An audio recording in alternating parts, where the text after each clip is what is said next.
What's up, everyone? Welcome to the Aerodrome Scale Models. Today, I will be building the Focke Wulf-190 A2 from Eduard. The Focke Wulf is my favorite German fighter, and I had a great build. Let's get started. This kit is the ProfiPack, so I was looking forward to doing the photo etch parts in the cockpit. I always try to assemble as much as I can before painting, but there wasn't a lot of building I could do.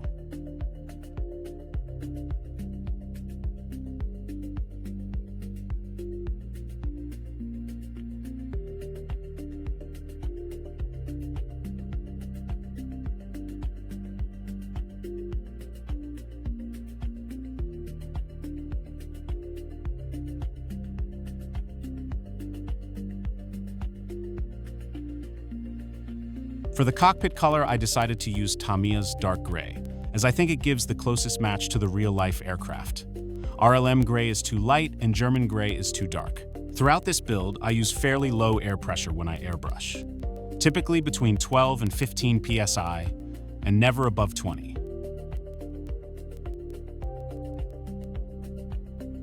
The Focke Wulf-190 was a groundbreaking design from head engineer Kurt Tank. He shifted away from traditional thinking on fighter aircraft, notably the British Spitfire and German 109, and drawing from his experience in the cavalry in World War I, sought to make a more rugged and tough fighter plane that could still perform at a high level when damaged, and was capable of multiple roles. Powered by a BMW radial engine, the Focke Wulf was essentially the only radial fighter aircraft in Western Europe when it was introduced.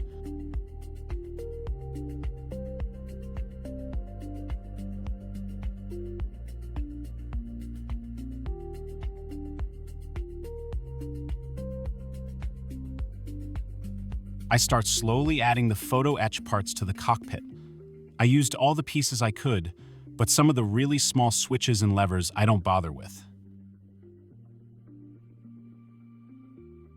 This lower half of the instrument panel is almost impossible to see in the completed cockpit, but it's still fun to do the details.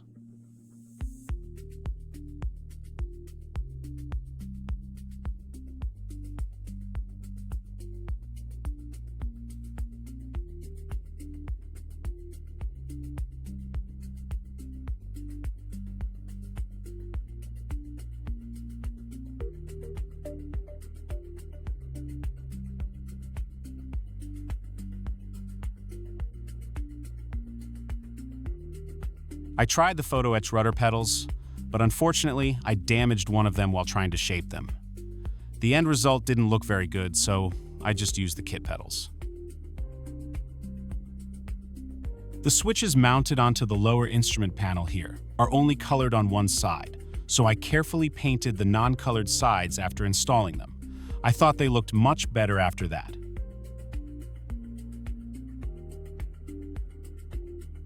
And here's the completed cockpit tub, and I think it looks nice. The Focke Wulf cockpit is easy to work on. After I built a 172 scale kit last year, I knew I definitely had to build a 148. The sidewalls also had some smaller photo etch parts, which I mostly did off camera.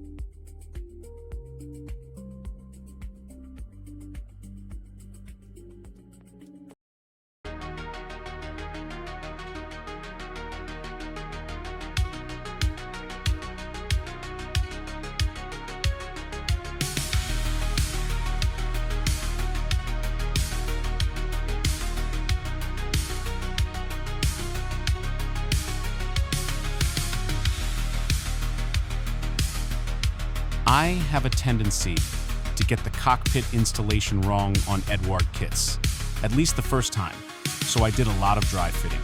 I managed to get the tub placed correctly though, and the fuselage closed up around it with no major gaps.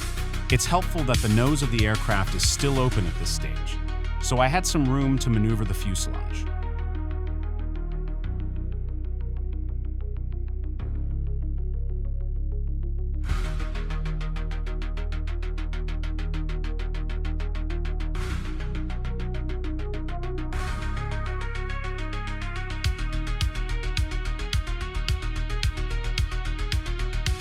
cockpit looks nice, but you can see how most of it isn't visible. But hey, at least I know it's there. With the fuselage completed, it's time to start on the wings. Construction begins with the gear bay. I had a few issues here, but everything mostly went together how it's supposed to. The main spar was the first trouble spot. Obviously, it has a slight angle to the two sides, and I could not really get all three parts down onto the wing how they were designed to. Later, this would make for some slight fitment problems, but in general, it was okay. It's a little unorthodox, but I didn't paint the gear bay at this time. At least for me, it's cumbersome to paint it now, and then have to mask it off for most of the remaining build. I find it more convenient to just paint it later after the wings, which are easier to mask off. In this case, I just brush painted the gear bays. These little braces were tricky, and I didn't do a great job with them.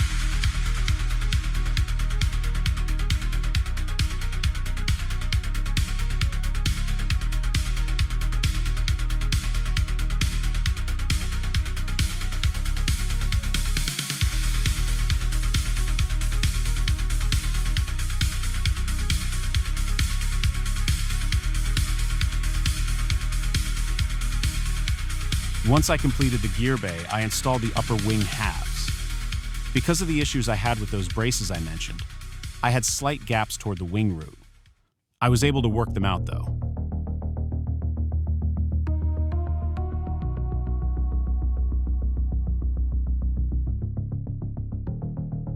The holes for the wing-mounted machine guns have to be cut, and I made this one too big.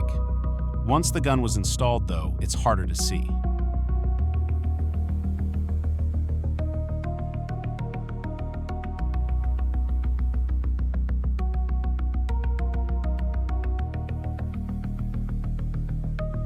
Now I am ready to join the wings and fuselage.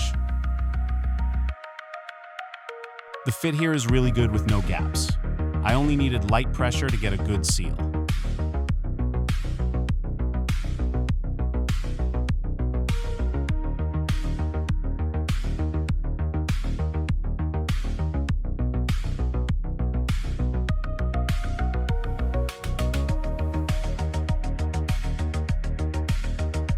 Being able to drop in the top of the cowling and nose section was really satisfying.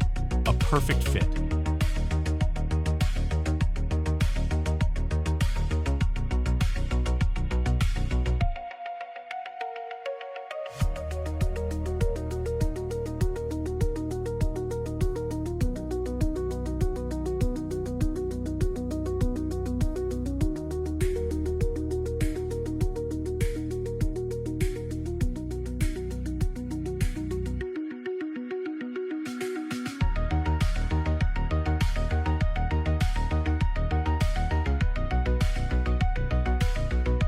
The kit comes with two different canopies for an open or closed display, so I used the closed canopy as a cockpit mask, while using the provided Eduard masks for the windscreen and open canopy, which I painted later.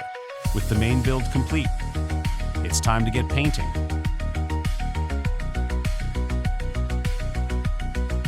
After several years of testing and development, the first operational Focke Wulf was trialed and introduced by none other than Adolf Galland himself in August 1941. His unit, JG-26, would be the first Luftwaffe squadron equipped with the new aircraft. First impressions were very good, and upon entering combat against the RAF, the Focke Wulf was superior to the current Spitfire Mark V. British intelligence was so unaware of this new design, they suggested the large radial aircraft had to be captured American Curtiss P-36 Hawks sent to France as part of the Lend-Lease program. Throughout the remainder of 1941 and 42, the Focke Wulf outclassed Allied aircraft, leading to a high tide for the Luftwaffe and some dark days for the RAF, whose pilots learned to be wary of Focke Wulfs. Time to begin painting now with the main build complete. I primed the model with Mr. Surfacer 1500 Black to give the aircraft a nice base to work from. I had a new idea I wanted to try for pre-shading. First, I was only going to prime the upper wing surfaces as they would get the most wear from the elements.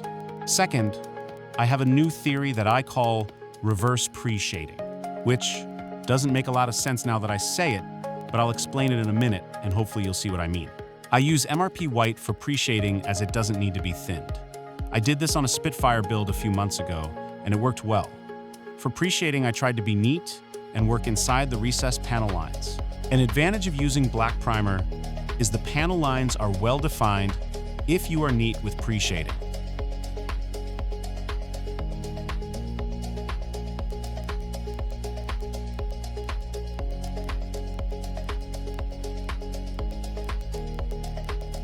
So, here's my theory of reverse pre-shading. I only pre-shade dark-colored areas because they will be layered on top of my black primer, so dark on dark. For lighter surfaces, notably the light blue RLM 76, because the final paint layer is bright, I can simply modulate the color by applying thin coats and building up some areas heavier than others, which will give some tonal variation of lighter and darker spots, just like pre-shading would. I just don't think it's necessary to pre-shade a dark primer when my final layer is bright anyway.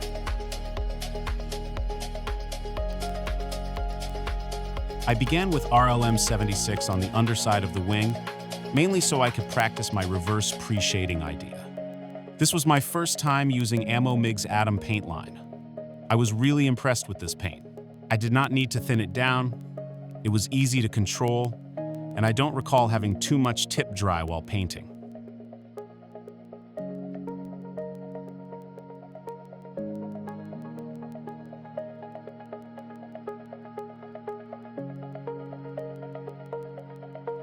I started with a very light coat at first, and didn't worry about coverage. Basically, I am trying to build a base color here to layer onto.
My second and third coats, I focused on making complete layers, while being careful to keep some depth in the color.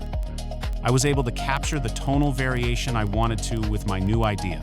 I'm sure I'm not the first one to do it this way, but it saves time and effort as I didn't have to pre-shade the entire model.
The A2 version as depicted by this model, plus the A3 and A4 Focke-Wulfs were still very much dogfighters.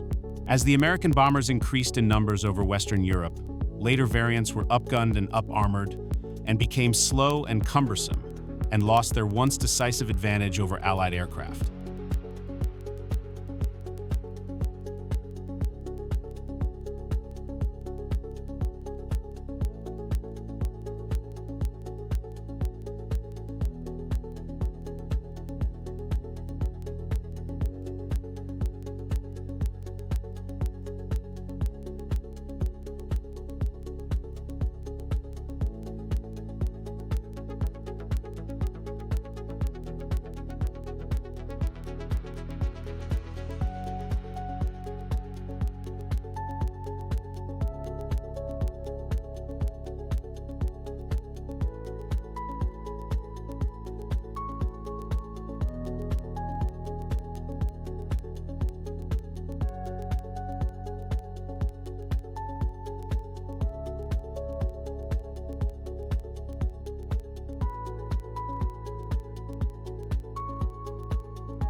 After finishing the bottom of the wings, I repeated the process on the sides of the fuselage.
For the RLM's 75 gray portions of the wings, I stuck with Tamiya Dark Gray.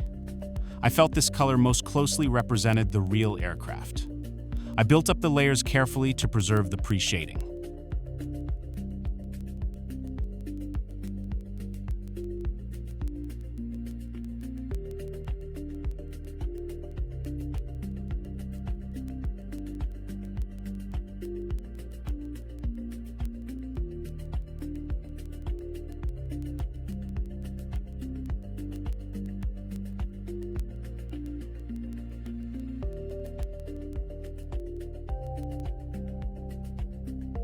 I had to mask a little bit as I was starting to get some overspray, but the sticky tack didn't work as well as I hoped.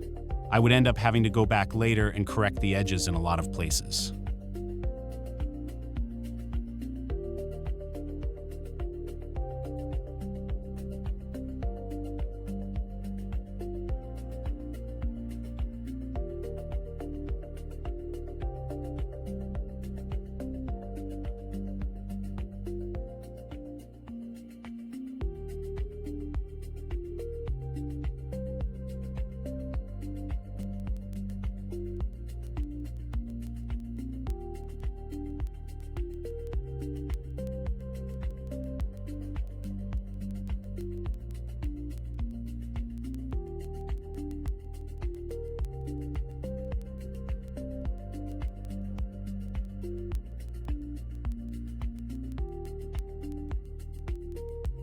For the green portions, I use black green, as I had on my recent 109 build.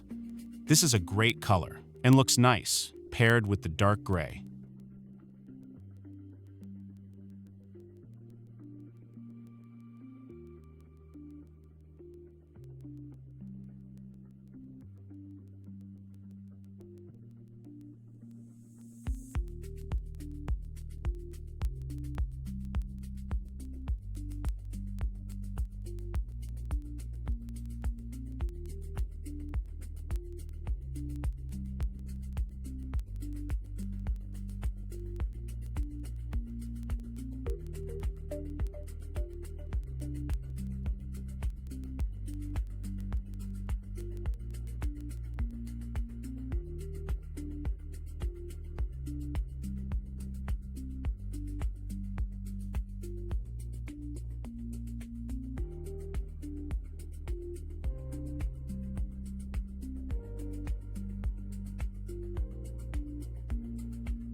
With some decent tonal variation, I was pleased with the progress so far.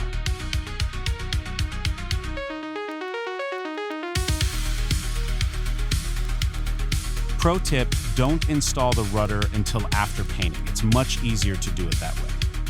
I also need to remind myself not to use AK Interactive Air Series for the yellow. It was very difficult to use.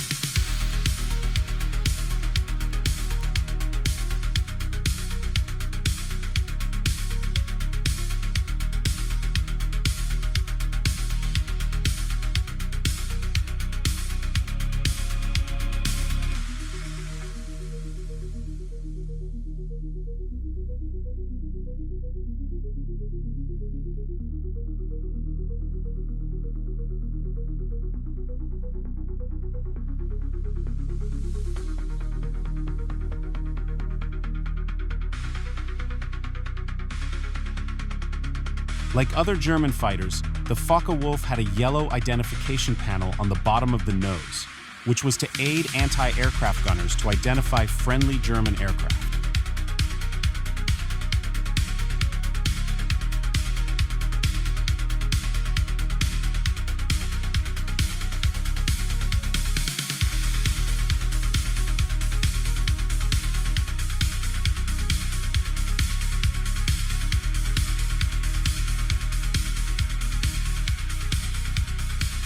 This completed the main stage painting. I gloss-coated the model before starting on the decals.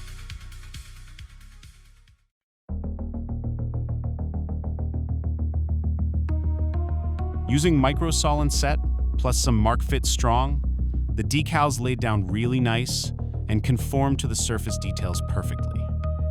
I really like this decal on the cowling called the Adlerflügel.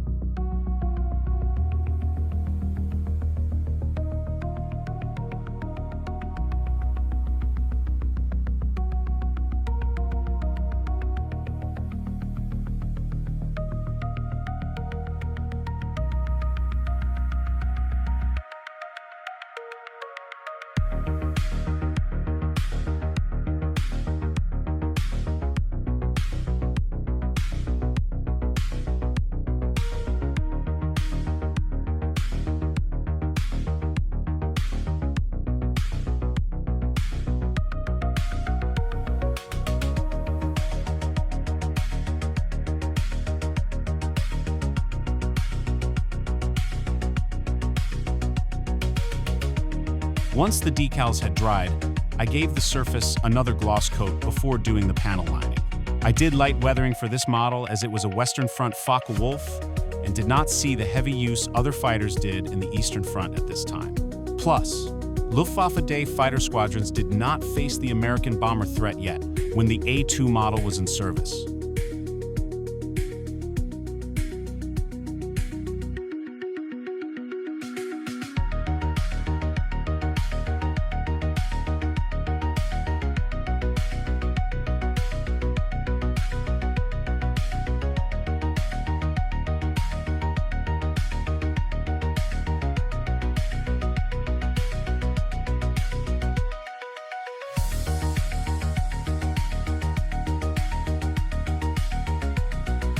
I used mineral spirits to clean the excess panel liner. I've always liked this end result. I think it's quicker than some other methods and requires less cleanup.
painted the canopy frame, propeller, and spinner black green.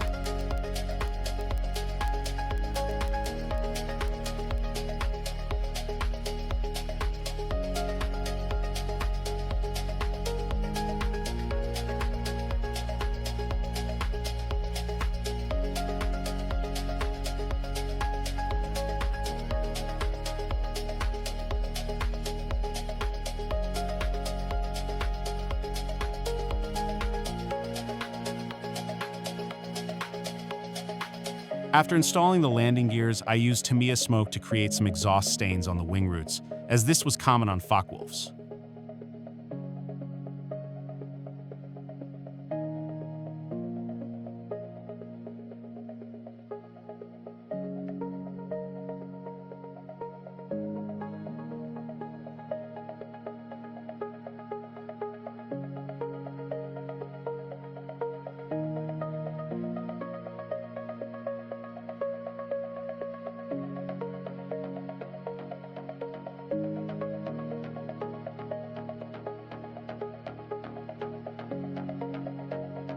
To finish the model, I gave everything a matte coat, installed the open canopy and rigging, and this model is completed.